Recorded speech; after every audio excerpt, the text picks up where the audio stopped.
All right, guys, welcome aboard. This is the Mac Forum weekly video chat that was supposed to happen last night. We had a few minor technical difficulties that caused a few problems. Over the last couple of weeks, uh, we had a little technical gremlin there that took me a little while to figure out. We'll talk about that in a little bit. Uh, give you It's led me to go back to one of my regular troubleshooting rules, and I'll talk about that here in just a minute. But until then, let's go ahead and move on with the uh, news, forum-related information that's come up. Several of the pieces of information are on some things that were supposed to have been in the last couple of shows. Um, and those did not happen because of this technical glitch, which I must admit is kind of both A, embarrassing, and B, annoying. So take your pick. We'll get to that in a second. We'll save that one for the end. So you'll have to stick around until the end if you want to see what I mean by A, embarrassing, and B, annoying. Let's go ahead and get right into things here. First thing, most of you know, if you've been following the forum, the betas, the public betas of both El Capitan, which is the next OS 10 operating system, and the iOS 9 public beta have both been released. And the second public betas of both of those have come along, if I'm not mistaken. I know the one for El Capitan has. And seems like things are going really well. I've been playing around with the beta, and looks pretty good. There are some things that they fixed from the first to the second public beta, including a bug that I know was in there because I was having it. And there's a beta. There was a bug in the way iOS 9 handles certain Bluetooth keyboards. In terms of attaching an external keyboard to an iOS 9 device. It looks like that's been fixed, or at least it has for me. I was glad to see that get knocked out real quick. I don't use an external keyboard with my phone, but I know several people that use them with both their phones and the iPad, so that was kind of a important thing to want to get rid of right away. Let's go ahead and move into some of the other things. One of the things I noticed about the beta, about both betas really, is that things for the most part have been working reasonably well. There's some rough around the edges things that are gradually being taken care of. If this keeps going the way it's going, it would not surprise me if both of these are not released sometime late September to probably somewhere around mid-October. I don't know that officially. That's just my guess based on how things seem to be going so far. All right. And I like some of the integration, some of the features that are available. One of the things I really like in iOS 9 is the ability to take notes and turn them into a checklist. That's one of the things that they added that I kind of like. And as usual, they're moving more and more to get the iOS devices integrated and playing nicely with the operating system, so that everything is kind of where you need it. And it looks like that's proceeding well. El Capitan right now seems to be running, as far as speed is concerned, as well for me as Yosemite did. Yosemite ran a little bit better than some of the previous operating systems for me in terms of speed. I'm running it on a 2008 machine with 8 GB of RAM. So it's running reasonably well on older systems. I do have some things that kind of slow down if I get too many applications open, but that has always been true. That's not necessarily a function of El Capitan. That's just a function of the number of things I have open from time to time. One of the other things that I've noticed is that this incarnation seems to be between beta 1 and beta 2. I think I've noticed a little bit of an improvement in the way Safari handles things. I can't really quantify that, but I seem to be getting fewer beach balls than I did previously.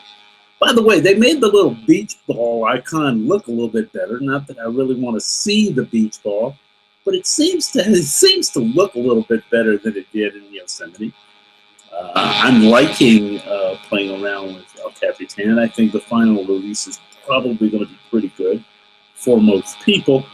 But once again, unless you like troubleshooting, even when the final release comes out, hold off a little while. Operating systems have gotten complex enough now that you can't possibly test every conceivable thing. So if your Mac is your primary machine, or you need your machine functioning reliably, and you're not in a position to troubleshoot, then let somebody else be the guinea pig. Same is true for iOS 9. I wasn't originally planning to put it on my phone. I did, simply because I had a couple weeks before I would be going back to work, and if I really had a major problem with the phone, I could always erase it real quickly and go back to what I was doing under iOS 8. I have not had a lot of problems with iOS 9. Minor glitch here and there. One or two things that seem to have been taken care of. I haven't tested every feature. That's almost impossible for me. There's some things that I don't do often enough to really feel comfortable to test them well. But I'm sure that the feedback has been pretty good so far. They seem to have squashed the things that I noticed between first and second beta. All right, so let's move on to some other things here. There's been a lot of discussion recently about sales of the Apple Watch and whether they received, whether these sales have nosedived. If you see those reports, don't just read the headline. Read as much as you can about how the data is collected. And I don't necessarily mean that just because it's the Apple Watch, but I mean because some of the websites that report on technological data, particularly on sales data, are looking at a small subset of all the available sources of information. And there's so many channels now to get a hold of any given device, whether you're talking about Apple or Samsung or whomever the vendor may be.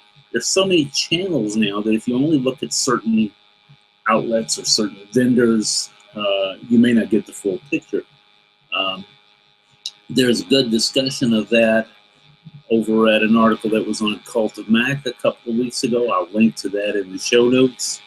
It's a good thing to keep in mind anytime any new piece of technology is released. Same thing is true when you read reports of stock recommendations. Don't take what I'm about to say as a buy or sell recommendation in any way, shape, or form. But here's one of the things that sometimes happen with some of the analysts in the industry, not just in tech, but in other industries as well.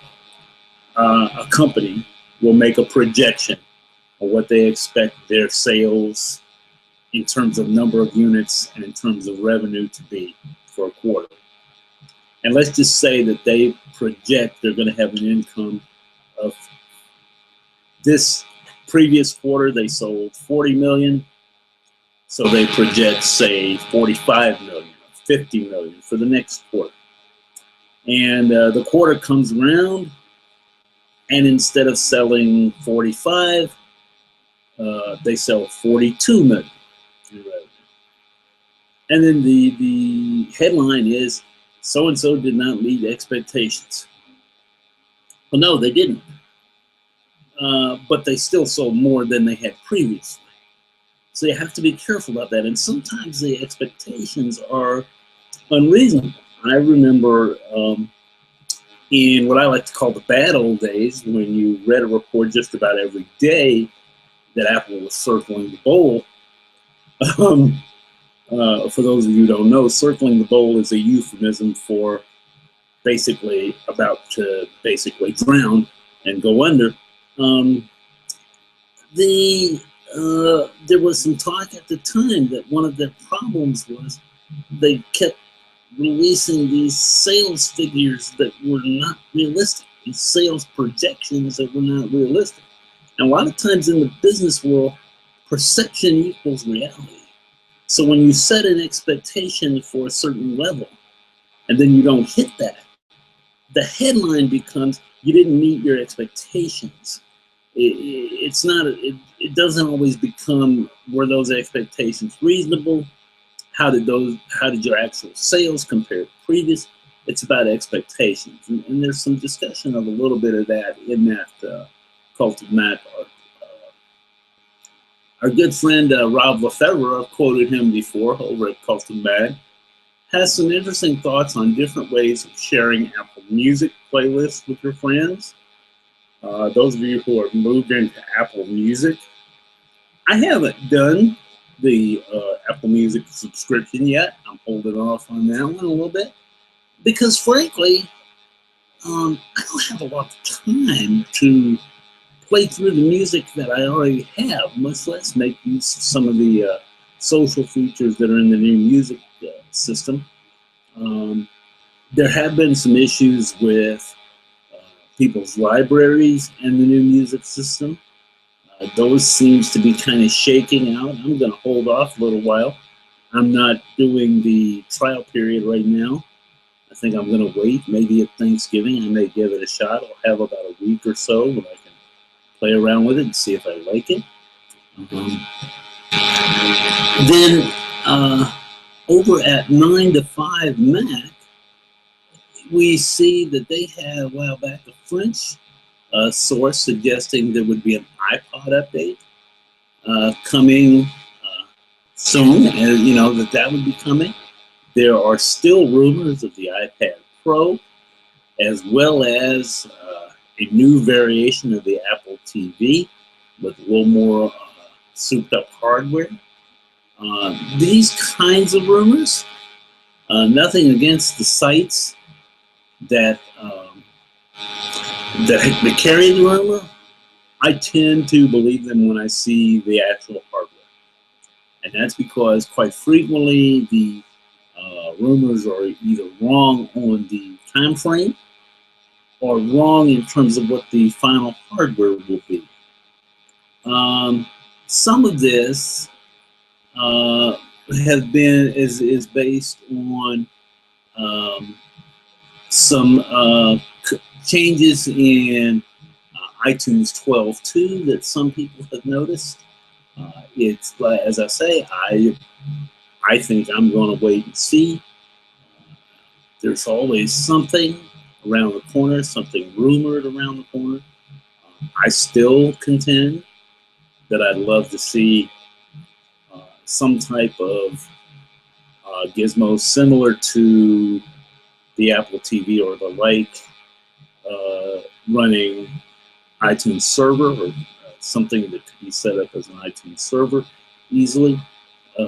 Kurt McLaren over at his site has pointed out why he thinks you wouldn't necessarily see Apple TV as the platform of choice, and he does also discuss some things that you would have to, for lack of a better word, fix if you were going to do that. This is the kind of thing that you always see. Just because I had an idea doesn't mean it's a good one, and he has a couple of good ideas. If you're looking for an overview of the new features in El Capitan, and iOS 9. That's over at 9 to 5 Mac. I'll put a note on that. And I'm going to also link to a forum post where member Rod Sprague has some tips on doing searches for image searches. He's got a couple of really good tips in there.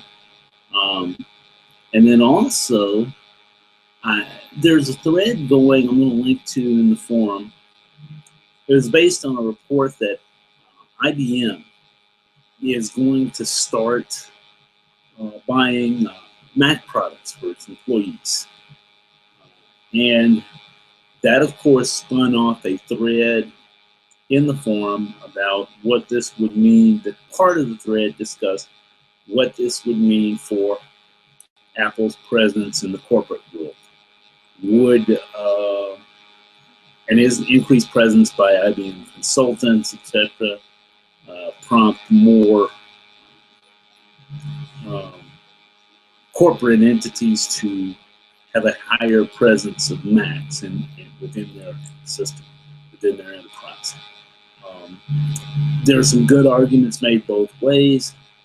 For myself, I tend to have the attitude that not necessarily. Just because IBM is using them, and as you know, at one time, IBM and Apple were kind of in this, what a lot of people perceive to be this sort of war, and you kind of had to choose between one or the other. IBM's been out of the personal computer business for some time now, having sold their ThinkPad division to Lenovo. And the big discussion seems to have been, what does this mean if they're buying Mac products? What does this mean? Will that convince CEOs to use more Mac products in their enterprise? Not necessarily. And the reason I say this is about the third or fourth major development over the time that I've been using Macs that was supposed to get a higher presence in the boardroom. And that hasn't materialized. One of the first ones was that the big issue was price point, and if you allowed Mac clones, then more people would buy them, and that would prompt more businesses to buy them. That did not materialize. In fact, the clones kind of hurt Apple's sales of actual Macs, not because they increased sales overall, but because a lot of Mac users who are already Mac users and looking for cheaper machines bought the clones. Second, one of the other things that was supposed to bring more Macs into the corporate world was when Apple made the shift to Intel Macs, because, well, then they're on the same chipset now as the PC systems, as these Windows systems. Therefore, you could make use of that. That didn't materialize. The ability to run Windows natively on a Mac and not have to rely on virtualization software was supposed to do. That didn't quite do it. Apple's presence in business has increased somewhat, in part because of tablets, the iPad. But that doesn't translate into more computer sales necessarily. And why is that? Part of it is because of corporate IT and the way that works. First of all, because the actual hardware costs are in some cases enormous, not just because of the price difference. If you compare Mac to a cheap PC machine, yes, the cheap PC is going to look like a value until you start looking at uptime and things like that. But here's the bigger problem. In a lot of businesses, the IT people are not necessarily familiar with the Mac. And so they may or may not be familiar with it. And when you're talking about an enterprise with a large number of users, many of them have very little experience, if any at all, with Mac. And now you have an IT department that may not have any experience with the Mac at all. That's a big hurdle to overcome in terms of time, in terms of people's comfort level, and the like. And if you've made the switch from Windows, for example, to OS 10 recently, you know that those first couple of weeks can sometimes be a little daunting. And the same is true, I think, if if you're in a business situation and you don't necessarily have the luxury of kind of learning at your own pace. So when you couple the fact that you've got a department, an IT department that may not be familiar with Macs, some of the information they have about Macs may be outdated. All of these things coupled together with all of the associated problems as far as hardware, changing over software, all of these things, all of that means you've got a tough hurdle to climb there when you're talking about getting Macs into the corporate world. And the last little bit of info, thought I would have added a couple extra things today, but I didn't get a chance to do that. We'll have a lot more stuff in the Sunday show to catch up on this coming Sunday. As I get back to a regular work schedule, we'll do this as well. But one of the things I want to mention to you, one other little tip, there is a way within Safari to disable site notifications in Safari and in Chrome if you're under OS 10. Now, those of you that are familiar with it know that the last couple of iterations in the OS have had this ability for websites to push notifications anytime they updated their website. You could have a little message pop up in Notification Center telling you that there was some new content. Well, if you go to a bunch of sites, and the site user will ask you, yes or no, do we have your permission to do push notifications? When you click yes, then the next time they update the site, you get some little message saying, yes, we've updated, and that's great until you get a lot of them. And then it can be kind of distracting. I don't find them particularly helpful or harmful one way or the other because they disappear so quickly for me that I can't really tell at a glance what's been updated, whether it's something that I really wanted to read or something that can wait. 99% of the time, I'm not reading anything that's mission critical. It can wait until I have a moment, but not everybody thinks that way. So if you find yourself in a situation where you've got just too many of these things going and it annoys you, it's relatively easy to manage them. I'll include some directions. I'll include a pointer to an article that I found that talks a little bit about managing these, and that'll get you going in the right direction. You can also, generally, one good place to start looking is in the notifications preference pane in OS 10. You can set the time, how often these things occur, which things have the right to give you notification. Software now, some software is pushing notifications. What we used to use, for example, Growl in the old days, where you could set a lot of applications to use Growl notifications to let you know when they had finished something. A lot of applications have notifications in the notification center to let you know about that. If you've got the Mac calendar program running, it puts something up in the notification center when when an appointment occurs or something of that nature. All of that can be adjusted within the notification center in terms of how you set the reminders, alerts, when they occur, how many of these you see, all of those things. So keep that in mind. And the article that I'll link to will have a little more detail. But you can pretty much figure it out from within the notification center. All right. Well, I promised you I would tell you before we go for the night, and I realize it's kind of a short show. We've been at it about a little over 20 minutes. I promised you I would tell you what happened the last couple of weeks, and feel free to laugh at my expense if you like. The only reason this took a couple of weeks is that at some point I didn't spend as much time troubleshooting this as I normally might have. It was kind of low on the list of priorities, but here goes.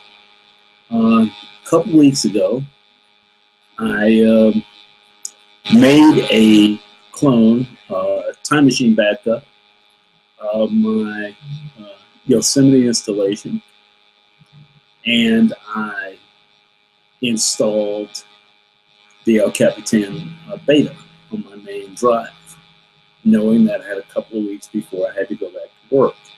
And I could play around with El Capitan, and if something went wrong, I would have time to fix it.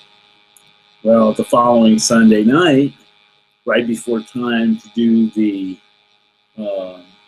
Sunday chat, everything had been running well. El Capitan had been running well.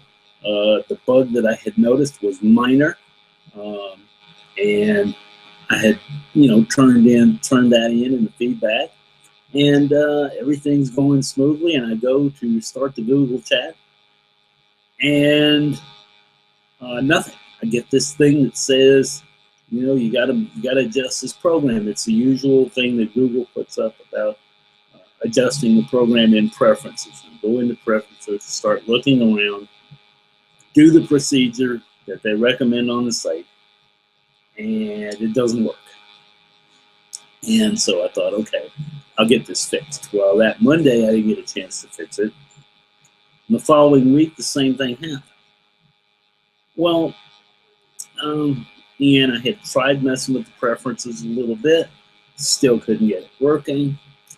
And in between there, I tried running off of the Yosemite backup. I reloaded Yosemite onto another drive that I had from a time machine backup. And I tried to boot from that external drive. And it would not do it. I mean, I went in, I reinstalled Yosemite, and then I put my data back on top of it, and it would not do it. I don't know what went wrong. It would not boot. This is the second or third time that I've cloned either Maverick or Yosemite on that drive and not been able to boot from the clone. I'm not sure why. It's not reporting any disk utility errors or anything of that nature. So put that aside, and just yesterday I tested one thing and I thought everything was working. Get ready to do the show last night, and lo and behold, the same error popped up. The same message popped up. And by now I had created a working copy of Yosemite on a new drive, so I had a full backup. I had booted from it, I knew it worked, but I couldn't get to it in time and get it set up in time to do the show. So I put it off until tonight. Well, earlier this morning, the source of the problem dawned on me. I went to do something with Flash, and I did not want Flash on. And I had added a plugin recently that turns off Flash and some other plugins. Click to Flash and some other plugins are all rolled into this one thing. I had put that on there a couple weeks ago, and it's been running marvelously when I need, I had already decided which things I needed off, which things I needed on. Flash kind of loads when I tell it to, not when it wants to. And this morning it dawned on me, and I went into the preferences for that little plugin and realized that the reason that Google Talk wasn't loading properly is I had forgotten to turn that on and tell it it's okay if you load this. Now, that's not Google's fault. Google tends to, like a lot of companies, wait until the final release of a piece of software before they start supporting it. And then for a couple of versions for Google, they always, I think, support the last 2 versions, stable version of the OS. And then, going forward, when a new beta is released, they don't do anything officially. I mean, obviously, they're testing internally and that kind of thing, but they don't do anything officially until the final release is done. And here I was thinking the whole time, there was something going on here. What is happening? What's happening? What's happening? And it was as simple as I had forgotten to turn on a setting in this particular Safari extension. So my thing for you to keep in mind when it comes to troubleshooting, 2 things. And I think both, well, 3 actually. One of them is test your clones, make sure they work. I've done this before. I've mentioned this before with having a problem occasionally with a clone not working. Whether it's a clone or a time machine backup, however you're backing up your data, make sure that that backup is working and gets you as fully operational as you need it to be. Other parts of that time machine backup were functioning fine. It was just the bootability that was an issue. When I put Time Machine back onto the drive, when I loaded the data back on the drive, remember, Time Machine is not bootable, so you've got to add the OS and then reinstall the Time Machine to get you back up to square where you were. That did not work for me on that particular drive, and it has to be some kind of drive issue, because as soon as I shifted to a different drive and did the same procedure, everything worked. The problem is that anytime you restore your entire drive, that can take hours.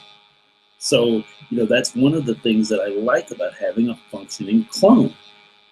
You can get back up and running in a matter of minutes as opposed to the hours that it takes to restore everything. And then the other thing to keep in mind, be aware of what you have put on your system recently. It's not that I didn't know that plugin was there. I installed it. I put it in there. It did the normal OS 10 thing where it asked for permission. I gave it permission. I knew it was there. I completely forgot about it as a possibility for what was causing the problem with Google and with the Google chat. And I don't know what led me to think of that this morning. Just out of the blue, okay? So you always want to keep track of what you've added recently to your system. Even if it means, I realize this sounds a little too PC-ish to some of you, but write it down if you have to. In my case, I'm the only one that installs things on my system.